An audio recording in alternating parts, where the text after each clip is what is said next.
Cá, garoto. No dia 8 de maio de 1970, eu estava no Colégio Estadual de Eldorado Paulista, a 40 metros da Praça Nossa Senhora da Guia. Por volta das 18 horas, quando passou por ali um terrorista, Carlos Lamarca. Houve uma intensa troca de tiros entre os homens da segurança, naquela época, Força Pública de São Paulo, e esses marginais, que naquele momento não queriam roubar nada na cidade. Queriam roubar a liberdade do povo brasileiro. Ali eu conheci, algumas horas depois, o nosso Exército Brasileiro. Me apaixonei pelo Exército. Me deram um documento chamado ICAM, Instrução de Concurso, Admissão e Matrícula, concurso de admissão e matrícula, e acabei então prestando concurso para a Escola Preparatória de Cadeiras do Exército e segui carreira. Mas ali eu vi, dos 6 da Força Pública de São Paulo feridos, 2 pais de alunos, meus colegas de sala de aula.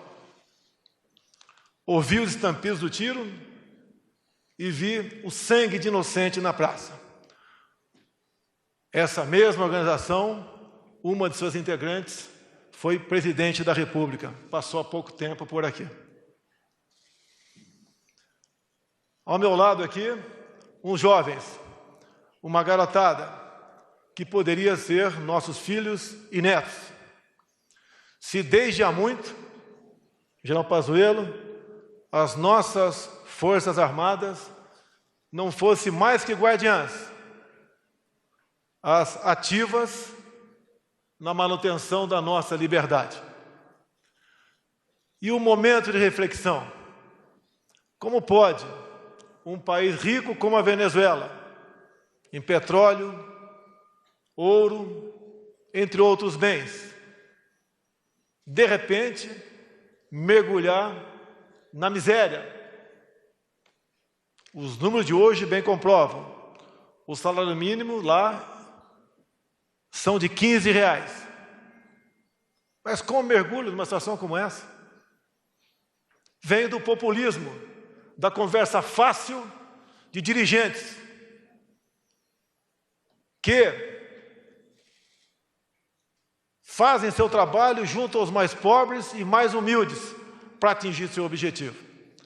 A cidade de Eldorado Paulista, Carla Zambelli, integra a região mais pobre do estado de São Paulo, cuja economia é a banana. Esses marginais fizeram a sua base, criaram o seu aparelho exatamente dentro dessa cidade. E como a história bem diz, a nossa imprensa tem medo da verdade, deturpam o tempo todo, e quando não conseguem deturpar, mentem descaradamente. Esse é o livro dessa japonesa que não sei o que faz no Brasil, o que faz agora contra o governo. São aqueles que o tempo todo trabalham contra a democracia, contra a liberdade. Estão a soldo do que não presta em nosso Brasil. Mas as nossas Forças Armadas, em vários momentos da história, estiveram ao lado do povo brasileiro.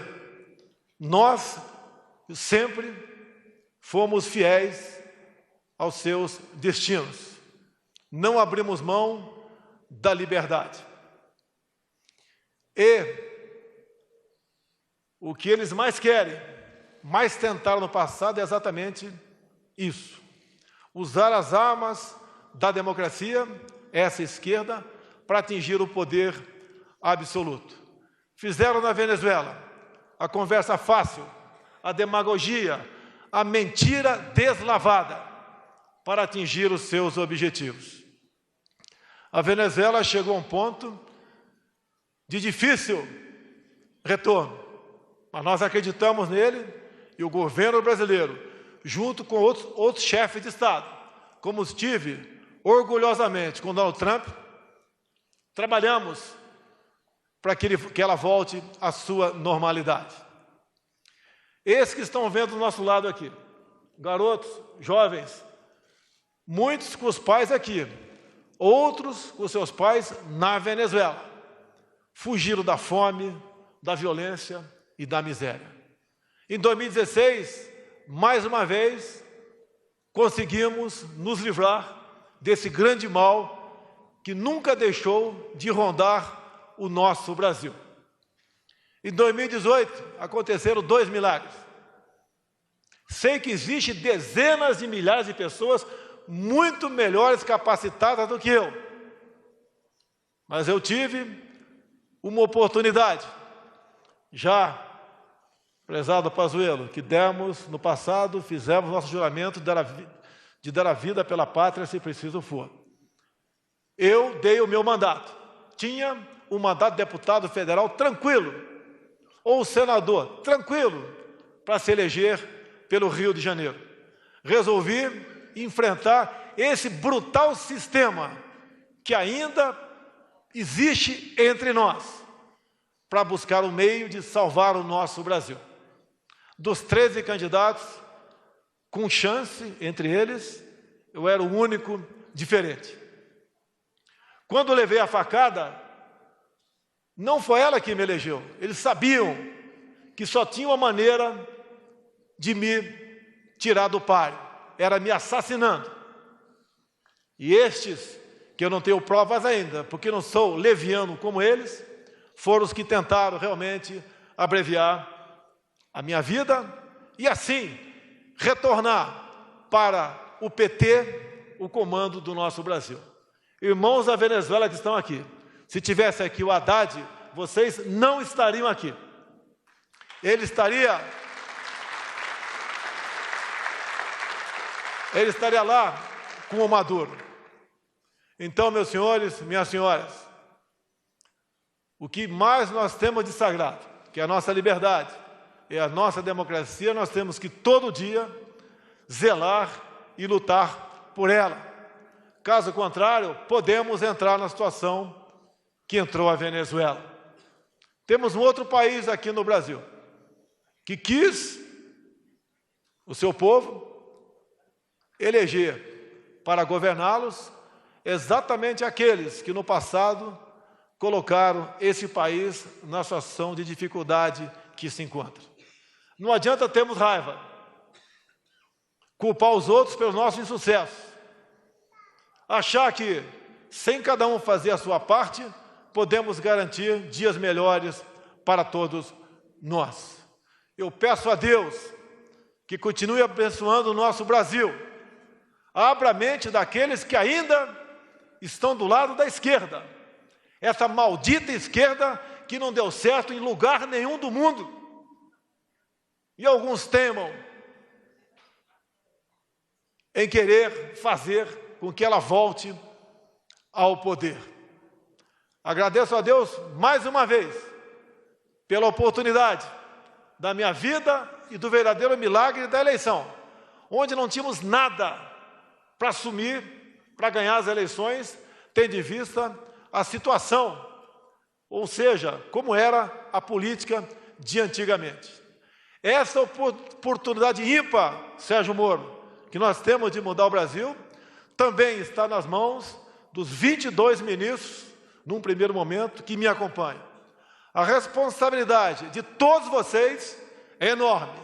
Não dê chance para essa esquerda.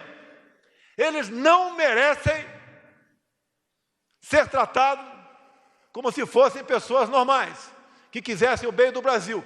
Isso é mentira. Não podemos chegar em 22 na situação que chegou a Argentina no corrente ano, ou como está caminhando, infelizmente, um grande e próspero país, que é o Chile, caminhando para o caos, caminhando para o socialismo.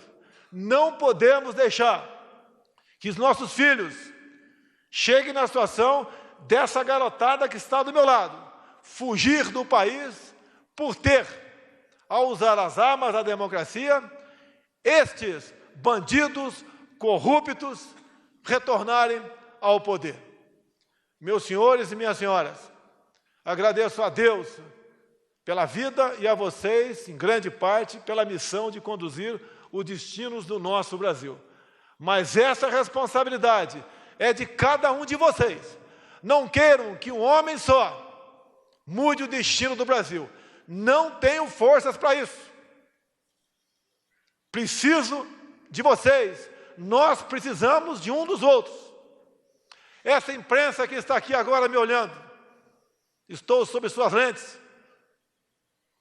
Comecem a produzir verdade, porque só a verdade pode nos libertar.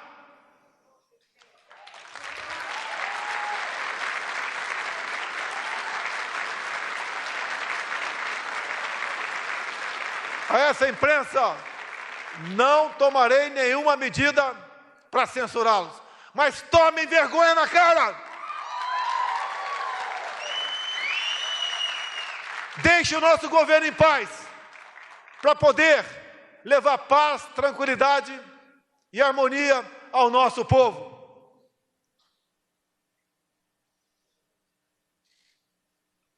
Se tenho coragem de fazer isso agora, é porque eu tenho consciência do que acontece no governo. Nos encontros que tenho, nas minhas viagens internacionais, as conversas, o que nós podemos fazer para o bem do Brasil.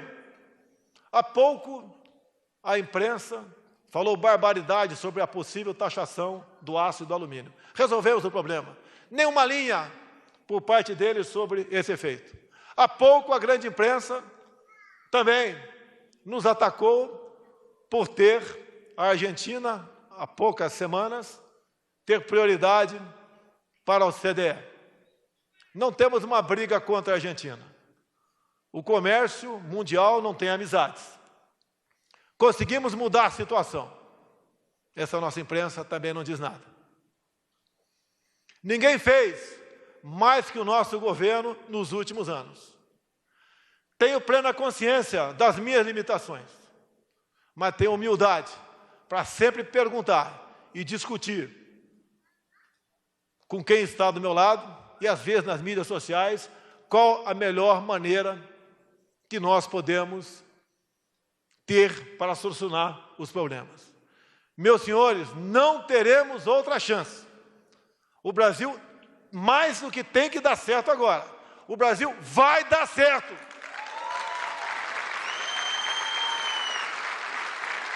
Apesar daqueles que o tempo todo me atacam, a mim e a minha família, e aqueles que estão próximos de mim, para tentar desgastar e chegar ao poder. Eu acredito em Deus. Deus, para mim, sempre esteve e sempre estará acima de tudo. Porque também eu tenho uma filha da idade desse garoto. E quero para ela um Brasil melhor do que nós temos no momento, longe do que esses pobres irmãos da Venezuela têm também. Nós podemos mudar o destino do Brasil. Esquecer as diferenças. A imprensa, repetindo, começar a vender a verdade. Afinal de contas, essa é a obrigação de vocês. Não é nenhum favor, não. Nós temos como mudar o destino do Brasil. Porque o momento de reflexão é exatamente esse que estamos tendo agora aqui. Crianças que com toda certeza gostariam de estar ao lado dos seus pais, dentro do teu solo venezuelano, e estão aqui agora. Por tudo que aconteceu na minha vida. Tem uma história grande. Começou lá nos idos de 1970. Se Deus quiser, vai demorar, se essa for a vontade de Deus, para acabar. Vamos juntos mudar o destino do Brasil. Vamos fazer da nossa juventude uma juventude que não passe pelo sofrimento desses nossos irmãos venezuelanos que estão do meu lado. Meus amigos, desculpe o desabafo, mas é um discurso do coração, de quem ama a sua pátria, de quem serviu o exército por 15 anos, por quem esteve por 28 anos dentro da Câmara e conviveu sem nenhum problema, do que, infelizmente, muitos outros lá tiveram. Isso não é virtude, isso é obrigação. Obrigado a Deus por ter, nesse momento, escolhido para conduzir o destino dessa pátria maravilhosa chamada Brasil.